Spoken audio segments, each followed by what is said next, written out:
Assalamualaikum warahmatullahi wabarakatuh. Nama saya Muhammad Abdurrahman dari kelompok 2 Matkul Fikih Ibadah. Ini dosen pengampunya Ustadz Zulkarnain. Pada kesempatan kali ini kelompok saya dan saya pribadi diberi kesempatan untuk mendefinisikan apa saja tentang najis dan sunnah-sunnah fitrah. Baik teman-teman, sebelum kita mulai, saya ingin menjelaskan dulu makna najis tersendiri. Najis itu asal katanya adalah an-najasah, itu najis secara bahasa. Kalau secara istilahnya, para ulama itu berpendapat najis itu adalah hal yang menghalangi seseorang untuk diterimanya suatu ibadah. Contohnya seperti ketika orang yang sedang dalam keadaan hadas, lalu dia sholat dan belum bersuci, maka sholatnya itu terhalang. Begitu juga dengan ibadah yang lainnya seperti tawaf, haji dan lain sebagainya. Baik teman-teman, najis itu dibagi menjadi 3. Ada najis mukhafafah, najis mutawasithah, dan najis mughalazah. Yang pertama najis mukhafafah. Apa najis mukhafafah?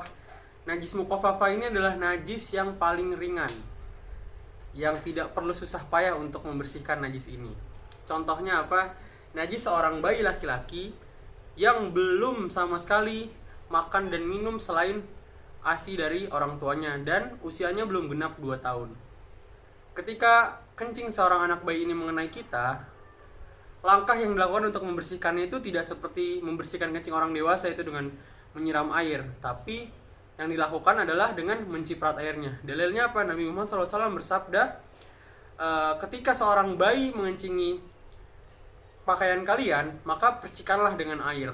Dari sini dapat kita definisikan bahwa memercikan air itu sudah cukup untuk menghilangkan najis mukhafafah ini. Lalu yang kedua ada najis mutawasithah. Apa najis mutawasithah? Najis mutawasithah adalah najis yang tidak masuk dalam najis mughalazah dan tidak masuk dalam najis mukhafafah. Najis mutawasithah ini di tengah-tengah dia, nggak berat, nggak ringan. Contohnya apa najis mutawasithah itu?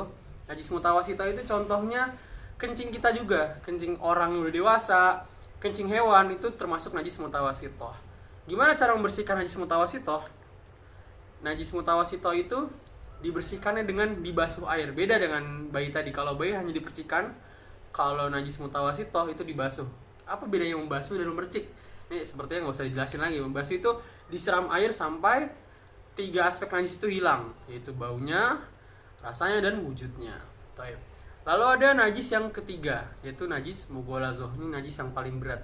Apa contoh najis yang paling berat? Liur anjing dan babi. Gimana cara membersihkan najis mughalazah tersebut? Nabi Muhammad SAW menganjurkan untuk membersihkan diri dari najis mughalazah ini dengan berbagai cara. Di antara salah satunya adalah mencuci bagian yang terkena najis sebanyak 7 kali dan diawali dengan tanah.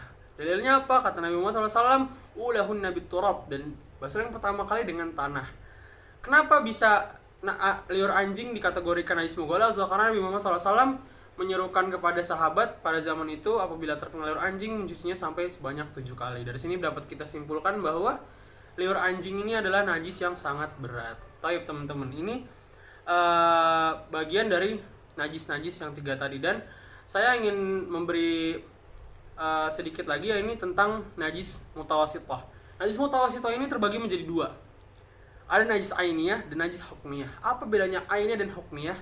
Najis ainiyah ini adalah najis yang dapat kita rasakan, dapat kita indra, dapat kita cium, dapat kita lihat. Contohnya apa? Misalnya seekor kucing kencing di rumah kita atau di karpet kita. Dan najisnya itu belum hilang, masih ada baunya, masih ada wujudnya, dan masih dapat kita lihat. Itu najis ainiyah, dan cara membersihkannya dengan kita mengguyur air sampai semua aspek 3 tadi itu hilang. Dan ada satu lagi najis hukmiyah. Apa najis hukmiyah? Najis hukmiyah ini adalah najis yang pada awalnya najis, tapi karena seiring berjalannya waktu, mungkin kena panas, mungkin didiemin, jadinya hilang. Contohnya apa? Misalnya celana kita terpercik air kencing pada siang hari, lalu kita mau sholat asar pada sore harinya, dan bekasnya udah hilang, udah nggak ada baunya, udah nggak ada rasanya, udah nggak ada wujudnya. Lalu apakah ini masih dihukumi najis? Tentu ini masih dihukumi najis, tapi wujudnya sudah tidak terlihat, dan cara membersihkannya ya hanya dengan diguyur air.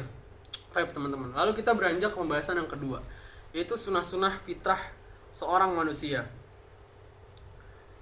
Seorang manusia ini dibebankan fitrah beberapa fitrah oleh Nabi Muhammad SAW. Dan apa faedahnya menjalankan fitrah-fitrah yang disyariatkan oleh Nabi Muhammad SAW? Yakni adalah diantaranya